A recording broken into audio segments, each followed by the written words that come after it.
Guten Tag. First of all, I see you've got on your arm, you have a tattoo. What is it? I got a few tattoos. They are, I don't know, stupid things that you do when you're... Forever yours? What is it? That's for my ice hockey team, Helsinki IFK, who lost against the Adler Mannheim a month ago at the SAP Arena, and I'm still really, really sad about it. It was such a bad game. We flew from Helsinki to see the game here, then they lose 5-1. Like, what the hell? Okay.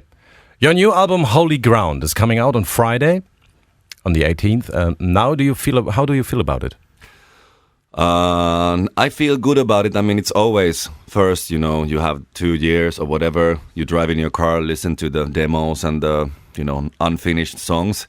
And then when the day is getting closer, when it actually goes out, it gives you this little, ooh, let's see what they think about it. But I feel very good, very, very good about it. And we feel good about it. We had a lot of time to fix everything. There was the usual panic in the end, which you always need, of course. And I really love it. But it feels good, and it's nice to get new songs also out, so we can play new kind of songs in live shows when we start them really next year, and the festivals everywhere. So it's nice to have something new. I'm not nervous.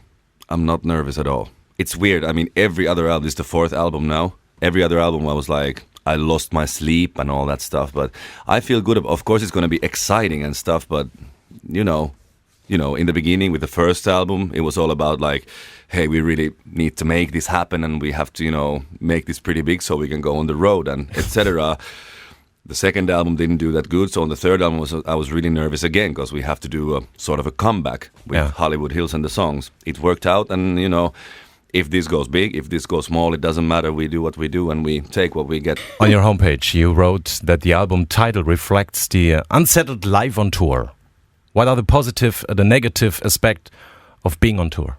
Well, positive, doing the shows. That's like the thing. And I really we like being on tour. And I like being on tour. It's like, going to new cities, going to see new places. And it's this feeling of freedom, together with the best guys in the world. These 2 or 3, whatever, buses driving together in the night somewhere. It's a cool feeling. On the other hand, it's pretty exhausting sometimes, and sometimes you miss home, but it's this nice balance, I think you need it to be, being creative and, but on tour, it's the best thing in the world, of course. What was the funniest moment on tour, on the stage? Maybe it was the show in Switzerland. We had a huge party. We went with a couple of friends, 2007, went to Spain, to Marbella for 6 days. And it was a really, really big party. And then I had to fly to Switzerland for a show. And I had the hangover, like you had 55 Oktoberfests in a row. It was so bad. I was sure that I'm going to die on stage. The sun was shining towards the stage. It was really, really hot. And then, first I had to take my shirt off, then I had to take my pants off, and all these like kids and stuff in the crowd, these huge screens. And when you've been drinking for 3 weeks, not doing exercise or anything, just eating pizza and stuff, and you're a bit like, you don't look like David Hasselhoff in the early days. It's, I'm so ashamed. I wanted to ask you, do you have a very good advice for a really bad hangover? Yeah, I think the biggest thing is try to enjoy the hangover, because that's also like something to experience. And, hangover, you're really sensitive, your feelings come to the top. And, I think people need hangovers every now and then to get to their inner selves, to understand what is important in life, what you should and what you should not do. What do you like about our region? We've been here a lot. A lot. I mean, one of the first awards we ever did was the Regenbogen Awards 2007, and we felt really welcomed by the listeners in the region already. We got the Listeners Award, I think. Yeah. I have it on my fireplace at home. Nice place. It is. It's a nice award, and it's always the best awards to get the Listeners Award. That's like the people deciding. Yeah. And, we've done so many shows and festivals around here. With different kind, like with the rock, Sunrise Avenue, with acoustic, tours and big band tours and everything, and it's really, really cool. Because that you are very often in Germany, you learn German as well. Ja, klar.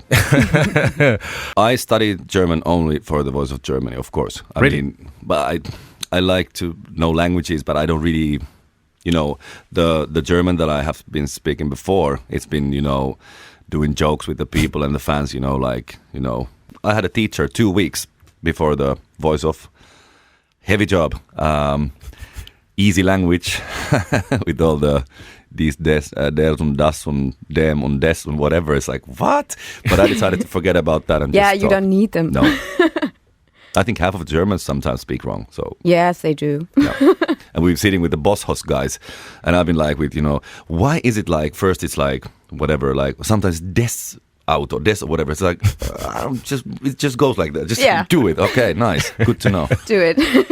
Your first single, Lifesaver, is an anthem for the friendship. What is friendship so important for you? Well, I think it's the biggest thing, like, there is. I mean, you can be a really good bass player and you can have a really good drummer, but if you're not friends together or a guitarist or keyboard player, it doesn't work. In life, it would be awful to, I mean, on a good day, you know, when you just win the lotto and sun is shining and you get a new Ferrari and, you know, Angela Merkel is inviting you to a dinner at her place, then life is easy. But especially when the times are hard, that's when you see who are the real people who, you know, are the lifesavers of your life and who, like, you know, for me personally, my single mother, my, you know, who was supporting us children, my dad and friends and the band guys and the fans and everybody. So, What would a TV show like The Voice of Germany would have been an opportunity for you? No, never. Why not? I'm not like, I don't know. I don't know. I mean, I love to be in the jury and be a coach there, but I would never take part in the DSDS or The Voice. I'm not brave enough, you know, to, you know, it's a big thing what they do, walking behind the mic and singing their songs to our backs, actually. And I don't think that I would survive in that kind of a game. So, no. You are lucky you don't need it. I'm very lucky I don't need it.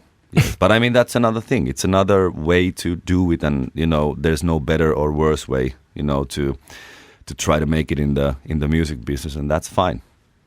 When I heard you at first time, I thought, my Jesus Christ, he got a very, very deep voice.